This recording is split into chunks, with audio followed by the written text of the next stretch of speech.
जय भारत विजय भारत बच्चों। Last time हमने 5 काइंड्स पढ़ लिए थे काइंड्स ऑफ प्रोनाउंस में। अब हम छठे की तरफ चलते हैं। मैं उम्मीद करता हूँ कि आपको समझ में आए होंगे। ठीक है, तो अब आगे देखते हैं। राइट, तो छठा है हमारा रेसिप्रोकेट प्रोनाउन। रेसिप्रोकल प्रोनाउन, ठीक है। रेसिप्रोकेट का मतलब होता है विनिमय।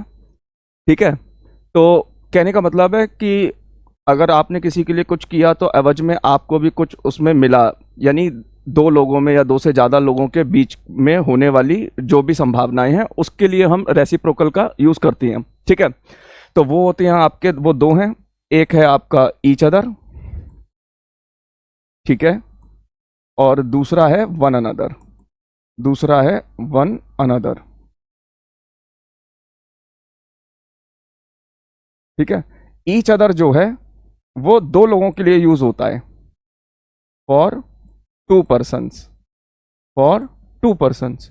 और वन अनदर जो है वो दो से ज्यादा लोगों के लिए यूज होता है, for more than to persons, for more than to persons. ठीक है, दो से ज्यादा लोगों के लिए यूज होता है। इसमें दो ही हैं, रेसिप्रोकल प्रोनाउन में दो ही हैं, एक ईच अदर और दूसरा वन अनदर। ईच अदर जो है वो दो लोगों के लिए होता है और वन अनदर जो है वो दो से ज्यादा लोगों के लिए होता है।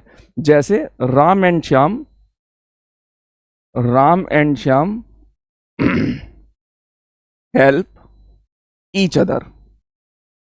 राम और श्याम जो है वो एक दूसरे की मदद करते हैं। मैंने क्या बोला, दो लोगों के बीच या दो से ज्यादा लोगों के बीच। अगर राम श्याम की मदद कर रहा है तो एवज में श्याम भी राम की मदद कर रहा है या उससे रिसीव कर रहा है उसकी मदद। तो यहाँ पर कितने सब्जेक्ट्स हैं? यहाँ पे दो सब्जेक्ट हैं, एक राम और दूसरा श्याम। तो दो लोग हो गए, तो हम किसका यूज करेंगे? ईच अदर का। किसका यूज करेंगे? ईच अदर का। तो यहाँ पर जो है वो वन अनदर का यूज नहीं होगा। यहाँ पे जो है वो वन अनदर का यूज नहीं होगा। और ये बात समझ में, यहाँ पे वन अनदर का यूज नहीं होगा, दो लोगों के लिए ईच अदर का यूज होगा। अब जैसे दो से ज्यादा लोग हैं, ठीक है, तो जैसे मान के चलिए एक और बढ़ा लेते हैं, राम श्याम एंड घनश्याम। राम श्याम एंड घनश्याम, ठीक है, हेल्प वन अनदर। अब क्या हो जाएगा? One another. अब यहां पर ईच अदर का यूज नहीं होगा, यहां पर हम ईच अदर का यूज नहीं कर सकते, यहां पर हम ईच अदर का यूज नहीं कर सकते। ठीक है, क्यों? क्योंकि अब जो सब्जेक्ट्स हैं या लोग हैं वो दो से ज्यादा हो गए। ठीक है, अगर दो से ज्यादा हैं तो हम वन अनदर का यूज करेंगे और दो हैं तो हम ईच अदर का यूज करेंगे। ठीक है, चलिए आगे चलते हैं। सातवां देखते हैं। सातवां है आपका रिलेटिव प्रोनाउन। ठीक है, तो आप कहते हैं हमारे रिलेटिव्स आए हुए हैं, ठीक है, तो यानी संबंधी आए हुए हैं।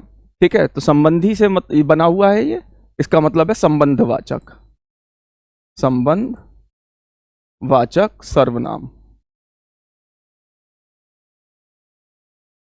ठीक है, इसको ऐसे पहचान लीजिए कि ये सेंटेंस के बीच में लगेंगे, ये सेंटेंस के बीच में लगेंगे और लास्ट में फुल स्टॉप लेंगे। ठीक है, तो वो कौन कौन से हैं आपके? हु, डैट,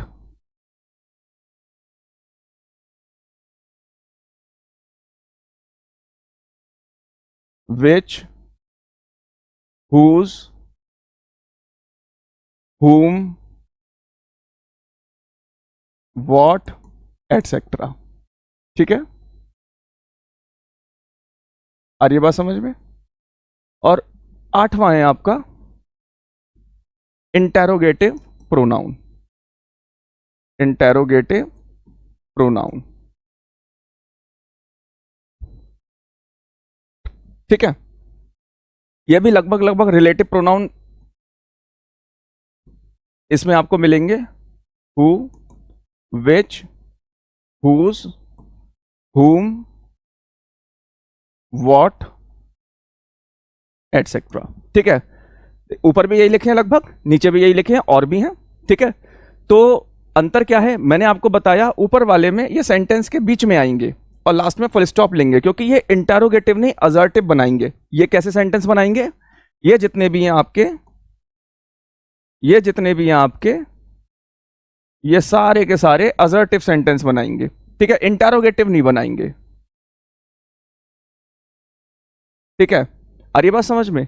और ये कैसे बनाएंगे? ये इंटरोगेटिव बनाएंगे। तो देखिए इसको एग्जांपल में समझते हैं। जैसे मैंने लिखा द मैन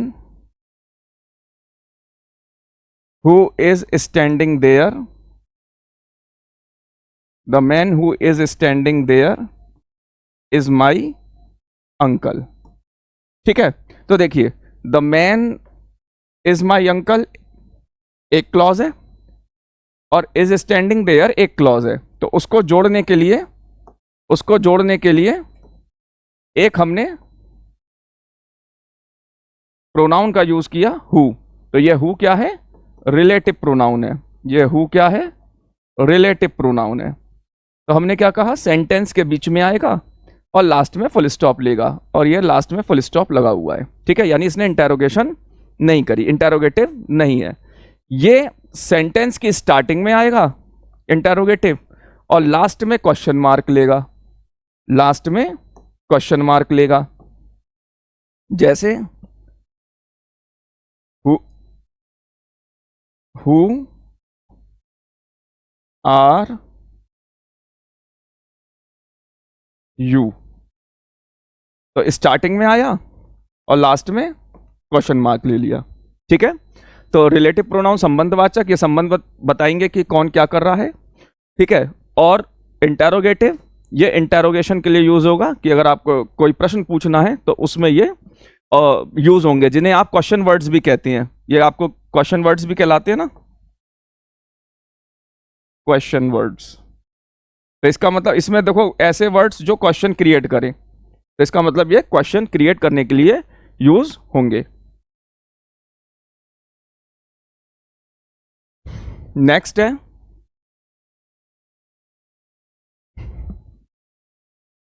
नाइन्थ है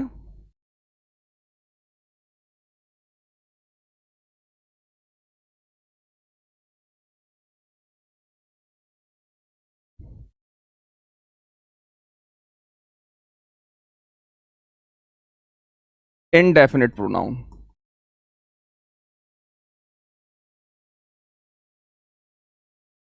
अनिश्चितवाचक, ठीक है, जो निश्चित ना हो, अनिश्चितवाचक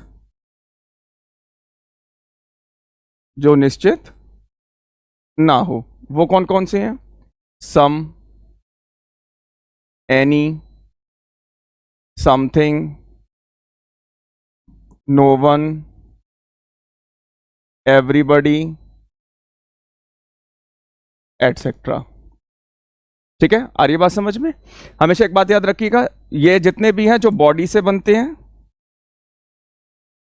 जो थिंग से बनते हैं, चलिए वन लिख देता हूं पहले, क्योंकि ये दोनों पर्सन्स को रिप्रेजेंट करेंगे, और जिनमें थिंग लगता है, ठीक है। तो जिनके लास्ट में बॉडी, वन और थिंग लगता है वो भी इनडेफिनेट प्रोनाउन होते हैं। जैसे समबडी, एवरीबडी, एनीबडी, नोबडी। ऐसी someone, everyone, anyone, no one. ऐसे ही समथिंग, ऐसी एवरीथिंग, ऐसी एनीथिंग,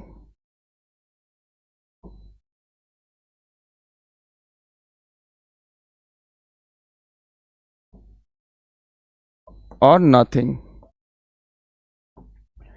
ये इसमें थिंग्स लगाए तो ये थिंग्स को रिप्रेजेंट करेंगे, ठीक है। और ये दोनों बॉडी और वन वाले पर्सन्स को रिप्रेजेंट करेंगे, ठीक है। आ रही है बात समझ में?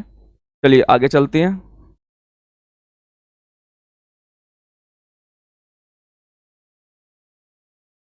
10वां है डिस्ट्रीब्यूटिव प्रोनाउन। डिस्ट्रीब्यूटिव प्रोनाउन 10वां है आपका डिस्ट्रीब्यूटिव। ठीक है, बचपन में आप जाइए थोड़ा सा, क्लास में आप बैठे होते थे तो मैडम ऐसे बोलती थी कि ना ये कॉपी बुक्स जो है वो क्लास में डिस्ट्रीब्यूट कर दीजिए, या ये बुक्स जो है वो डिस्ट्रीब्यूट कर दीजिए। तो कहने का मतलब है डिस्ट्रीब्यूट करना है। क्या करना है? डिस्ट्रीब्यूट करना है। तो वो कौन कौन से हैं? आइदर, ये या ये, नाइदर, ना ये ना वो, ईच, एवरी, एटसेट्रा। ठीक है, ये बढ़ जाएंगे, इसमें डिस्ट्रीब्यूट कर देंगे। और 11वां है आपका डिमॉन्स्ट्रेटिव प्रोनाउन। ठीक है, ये जो है सिर्फ आपको इससे वाकिफ कराने के लिए है कि जब रूल्स पढ़ाएं तो रूल्स में बोलें तो आपको पता होना चाहिए कि कौन से प्रोनाउन की बात चल रही है। ठीक है, इसमें से वैसे तो कोई डायरेक्ट क्वेश्चन आएगा भी नहीं, आएंगे तो जो रूल्स से आएंगे। ठीक है, तो पर आप वाकिफ हो सके, आपको पता हो, जब बोलें तो आपको पता हो कि किस प्रोनाउन की बात चल रही है, उसके लिए ये आपको समझाया जा रहा है। तो डिमॉन्स्ट्रेटिव प्रोनाउन जो है वो आपका दिस, डैट, दीज, दोज हैं। ठीक है, etcetera. This, that, these, those. इधर देखिए, दिस का प्लूरल जो है वो दीज है। दिस का प्लूरल क्या है? दीज। और डैट का प्लूरल क्या है? दोज। और डैट का प्लूरल क्या है? दोज। दिस का प्लूरल क्या है? दीज। दिस का प्लूरल क्या है? दीज। और डैट का प्लूरल क्या है? दोज। ठीक है, इस तरीके से आपके सारे 11 जो हैं काइंड्स कंप्लीट होते हैं। आपके प्रोनाउन के काइंड्स जो हैं वो कंप्लीट हो गए। अब जो है हम पढ़ते हैं केसेस। ठीक है, केसेस और समझ लेते हैं, राइट? इसकी भी बहुत ज़रूरत है। तो केसेस, ठीक है, पहला है नॉमिनेटिव केस।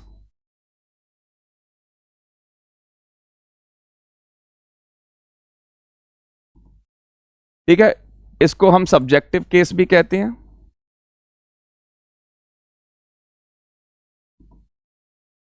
नॉमिनेटिव केस और सब्जेक्टिव केस का मतलब है कि जितने भी आपने काइंड्स पढ़े हैं, 11 काइंड्स पढ़े हैं ना, जितने भी आपने काइंड्स पढ़े हैं, उन काइंड्स में से हर वो काइंड जो सब्जेक्ट बनकर, हर वो काइंड जो सब्जेक्ट बनकर आएगा वो नॉमिनेटिव केस कहलाएगा।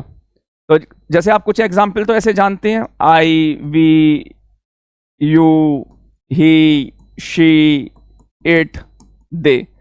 तो ये कौन सा काइंड है? Personal pronoun. लेकिन काइंड्स तो हमारे पास 11 थे, और भी आ सकती हैं सब्जेक्ट बनकर। दिस भी बन सकता है, दिस भी बन सकता है, डेट भी बन सकता है, दोज भी बन सकता है। ठीक है, और भी सारे हैं। तो हर वो काइंड, ध्यान दीजिए, हर वो काइंड, जरूरी नहीं कि सारे काइंड, 11 में से कुछ तो होंगे। हर वो काइंड जो सब्जेक्ट बनकर आ सकता है वही क्या कहलाएगा? Nominative case. यानी नाउन और प्रोनाउन का, यानी नाउन और प्रोनाउन का, ठीक है, सब्जेक्ट बनकर यूज होना ही नॉमिनेटिव केस कहलाता है। सब्जेक्ट बनकर यूज होना ही नॉमिनेटिव केस कहलाता है। ठीक है, दूसरा है ऑब्जेक्टिव केस। दूसरा है ऑब्जेक्टिव केस। ठीक है, ऑब्जेक्टिव केस, हर वो काइंड, ठीक है, 11 में से 11 काइंड पढ़ लेना, हर वो काइंड जो वर्ब के बाद यानी कर्म बनकर, ऑब्जेक्ट बनकर यूज हो सके, वो क्या कहलाएगा? ऑब्जेक्टिव केस कहलाएगा। इवन वो प्रोनाउन हो या नाउन हो। अगर नाउन भी आ रहा है तो वो नाउन ऑब्जेक्टिव केस में है, और प्रोनाउन आ रहे हैं तो प्रोनाउन ऑब्जेक्टिव केस में है। इसमें भी अगर नाउन आ रहा है तो वो सब्जेक्टिव केस में है, और प्रोनाउन आ रहे हैं तो सब्जेक्टिव केस में है। पर हम प्रोनाउन में पढ़ रहे हैं ना, तो हर वो प्रोनाउन, हर वो काइंड्स का जो प्रोनाउन है जो ऑब्जेक्ट बनकर आ रहा है यानी वर्ब के बाद लग रहा है, वो क्या कहलाएगा? ऑब्जेक्टिव केस कहलाएगा। जैसे मी, अस, हिम, हर, देम, एटसेट्रा। ठीक है, उसके बाद है तीसरा पजेसिव केस। अब पजेसिव प्रोनाउन तो हमारे पास ज्यादा थे नहीं, एक ही सीरीज में थे, या तो पजेसिव एडजेक्टिव थे या पजेसिव प्रोनाउन थे। पजेसिव एडजेक्टिव थे या पजेसिव प्रोनाउन थे। जैसे पजेसिव एडजेक्टिव हो गया my, our, your, her, his, etcetera. या पजेसिव प्रोनाउन हो गया mine, yours, ours, theirs, hers, etcetera. ठीक है, आ रही बात समझ में? तो ये अब इनका जो यूज हो रहा है सेंटेंस में, तो इनका यूज क्या कहलाएगा? Possessive case. क्या कहलाएगा? Possessive case. तो जो पजेसिव प्रोनाउन थे आपके, ठीक है, वो जो सेंटेंस में जब यूज हो रहे हैं तो वही क्या क्रिएट कर रहे हैं? Possessive case. तो एक तीसरा केस क्या हो गया? पजेसिव केस हो गया। एक हो गया नॉमिनेटिव केस, यानी प्रोनाउन का सब्जेक्ट बनकर यूज होना, या नाउन का भी। दूसरा है ऑब्जेक्टिव केस, प्रोनाउन या नाउन का ऑब्जेक्ट बनकर यूज होना। और तीसरा है पजेसिव केस। तीसरा क्या है? पजेसिव केस, यानी पजेसिव एडजेक्टिव और पजेसिव प्रोनाउन जब सेंटेंस में यूज हो रहे हैं तो वो क्रिएट कर रहे हैं पजेसिव केस को। ठीक है, आ रही है बात समझ में? और चौथा है आपका, यहां लिख देता हूं मैं ऊपर, चौथा है आपका वोकेटिव केस। ठीक है, वोकेटिव केस में हम पुकारते हैं किसी को। जब पुकारते हैं, हिंदी में भी कहते हैं ना, अबे सुनियो, ओए सुन, इस तरीके से, तो अंग्रेजी में भी है। तो हम ऐसे पुकार रहे हैं, ओ जॉन कम हेयर। ठीक है, तो जहां पर भी हम किसी को एड्रेस करते हैं वो क्या होता है? वोकेटिव केस होता है। वो क्या होता है? वोकेटिव केस होता है। अब इधर देखिए, एक और चीज समझ लीजिए कि बहुत से बच्चे, इधर देखो ध्यान से, बहुत से बच्चे ओ ऐसे लिख देते हैं, ओ के बाद कॉमा लगता है, ओ के बाद कॉमा लगता है, एक्सक्लेमेटरी साइन नहीं।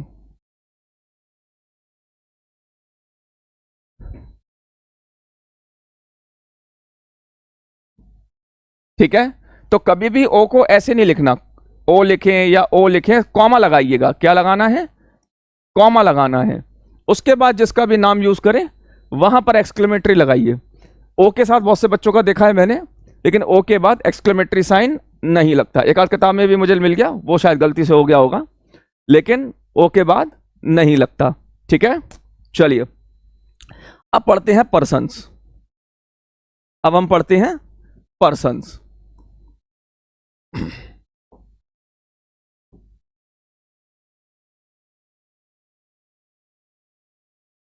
ठीक है, अब बड़े ध्यान से समझिएगा, पर्सन्स को समझ लीजिएगा।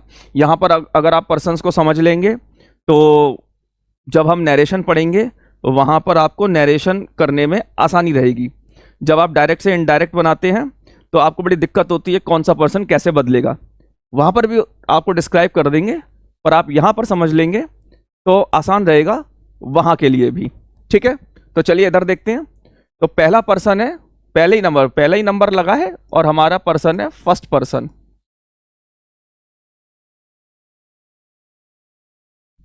और अगर हम पूछे फर्स्ट पर्सन क्या है, तो भाई सीधी सीधी सी बात है, हर कोई सीधे एकदम तपाक से बोलता है आई और वी।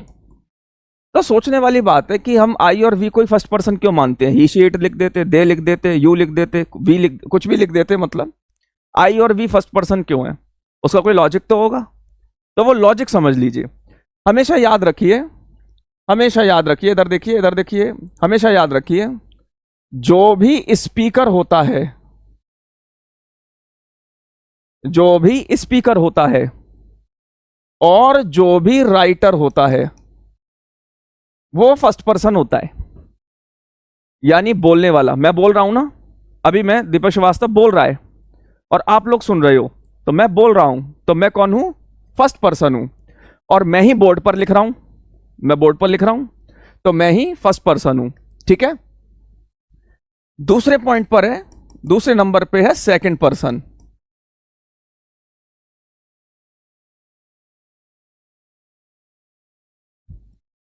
ठीक है, दूसरे नंबर पर है सेकंड पर्सन। आ रही बात समझ में? तो सेकंड पर्सन है यू। सेकंड पर्सन क्या है? यू। अब सवाल यह है कि यू सेकंड पर्सन क्यों है? तो फर्स्ट पर्सन कौन सा है? स्पीकर। अब जैसे मैं बोल रहा हूं तो आप सुन रहे हो ना, तो लिसनर, लिसनर तो सुनने वाला कौन होता है? Second person. मैं लिख रहा हूं बोर्ड पर, आप पढ़ रहे हो, तो रीडर। तो रीडर क्या होता है? Second person. ठीक है, तो बोलने वाला और लिखने वाला फर्स्ट पर्सन होता है, सुनने वाला और पढ़ने वाला सेकंड पर्सन होता है। थर्ड पॉइंट पर है थर्ड पर्सन, थर्ड नंबर पर है थर्ड पर्सन। उसमें ही, शी, इट, ये सब सिंगुलर है, एस मतलब सिंगुलर, और दे प्लूरल। ठीक है, और याद रखिएगा इट का प्लूरल भी दे ही होता है, इसको दिमाग में बैठा लीजिएगा, इट का प्लूरल भी दे ही होता है। अब थर्ड पर्सन कौन होता है? थर्ड पर्सन होता है जिसकी बात की जाए, those who are subject of discussion, यानी एक ऐसा सब्जेक्ट जिस पर डिस्कस हो रहा हो, जिसकी बात की जा रही है, तो जिनकी बात की जाए।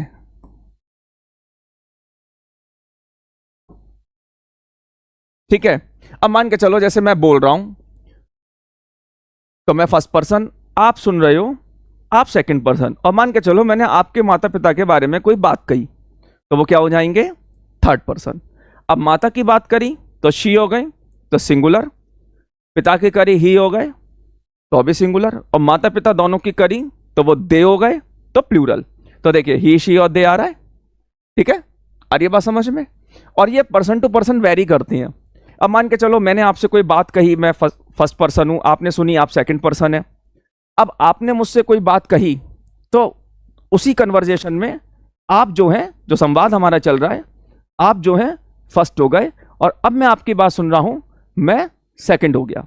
ठीक है, तो मैं उम्मीद करता हूं कि आपको ये पर्सन समझ में आ गए होंगे, आपको केसेस भी समझ में आ गए होंगे, और जो काइंड्स हैं वो भी समझ में आ गए होंगे। ठीक है, ध्यान से पढ़िएगा। फिर मिलते हैं नेक्स्ट चैप्टर, नेक्स्ट लेक्चर में, और पढ़ते हैं रूल्स। ठीक है, अब हमारी थ्योरी खत्म हो चुकी है।